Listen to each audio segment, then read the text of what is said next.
Let me get this out the way early. Marriage ain't for kids. Oh, I could talk. I've been married and divorced.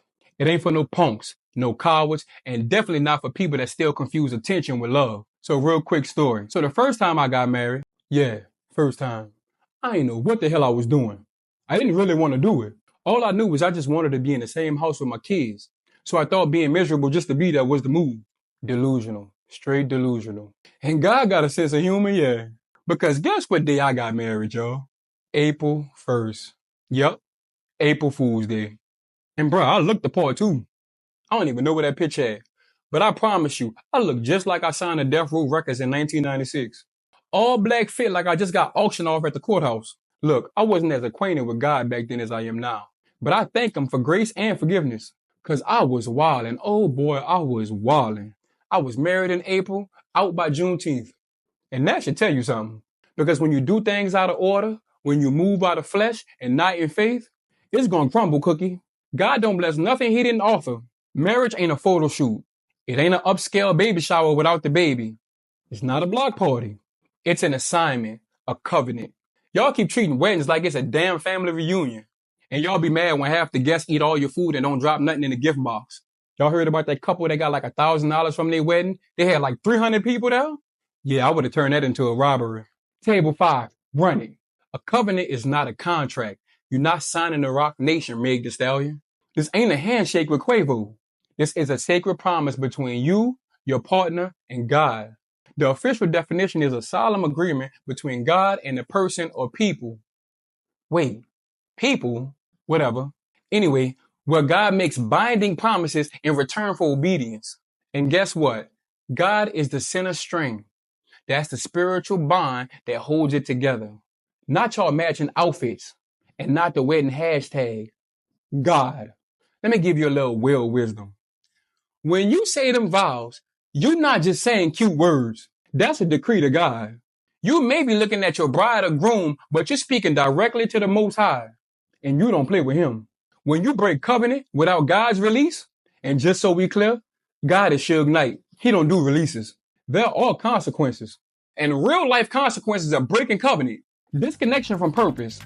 Loss of peace and clarity. Uneasy spirit.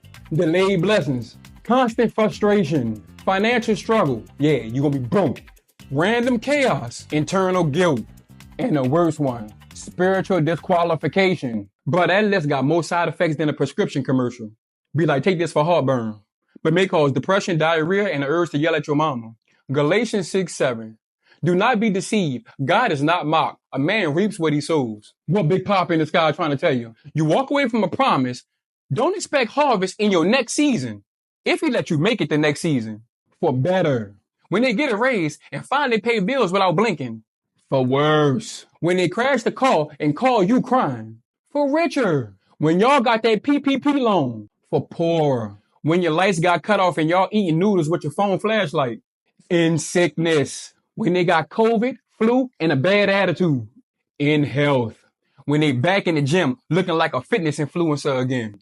Don't take your ring off when it get hard. That ring don't belong to them. It belongs to God, goofy. You walking around ringless. That's like being outside in a thunderstorm with no umbrella. You goofy if you think marriage is about the other person. That ring, that's a spiritual symbol, not a flex. You take it off if you want to.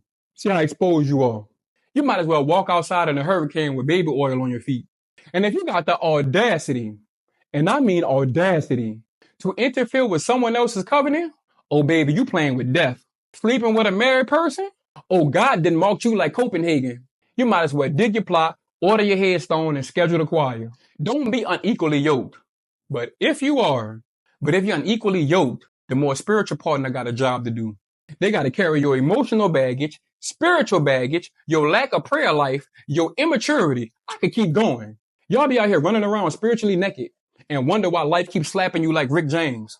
Because your covering ain't activated, goofy. Genesis 2:24. That is why a man leaves his father and mother and is united to his wife, and they become one flesh. What Big Pop in the sky trying to tell you? You don't cleave to your mama. You don't cleave to your ex. You don't cleave to your bridesmaids. You cleave to your spouse, goofy. Marriage ain't for show.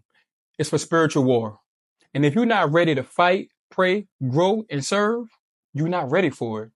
It's not about how you feel today. It's about the promise you made in front of God. And God don't do play vows.